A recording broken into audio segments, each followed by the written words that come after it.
اے اللہ ہمیں نفرتوں کی آگ سے بچا لے، ہمیں باہمی محبت اور خلوص کی دولت عطا فرما، ہماری غلطیوں کو معاف فرما۔ ہم اپنے گناہوں سے توبہ مانگتے ہیں، ہماری توبہ قبول فرما۔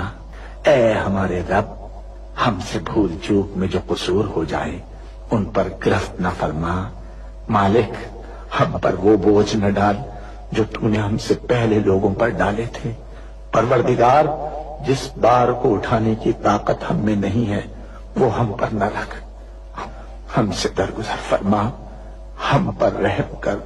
تو ہمارا مولا ہے، کافروں کے مقابلے میں ہماری مدد فرما۔ اے اللہ، دشمنوں کے شر سے ہمیں محفوظ رکھ۔ ہمارا یہ پرچم، ہمارا یہ پیارا پرچم عزت و کامرانی کے ساتھ رہتی دنیا تک سربلند رکھیو۔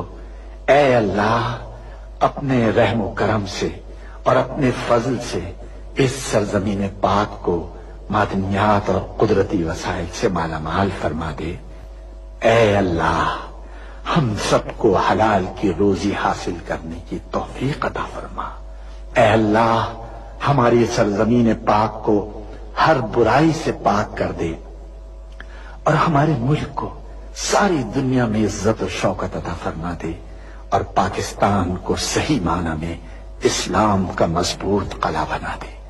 ہمیں، ہمارے والدین، ہمارے اہل و عیال اور تمام مومن مسلمان مردوں اور عورتوں کو بخش دے۔ اے اللہ پاک، تو ہماری قبروں میں وحشت کے وقت ایک رفیق عطا فرما دے اور ہمیں قبر کے عذاب سے محفوظ رکھیو۔ اے تمام جہانوں کے مالک، دنیا سے رخصت ہوتے وقت ہماری زبان اور دل اس بات کی شہادت دے رہے ہوں، اشہد ان لا الہ الا اللہ وحدہ لا شریک لہ واشہد ان محمدا عبدہ ورسولہ۔ اے تمام جہانوں کے مالک، ہماری دعا قبول فرما لے، آمین یا رب العالمین۔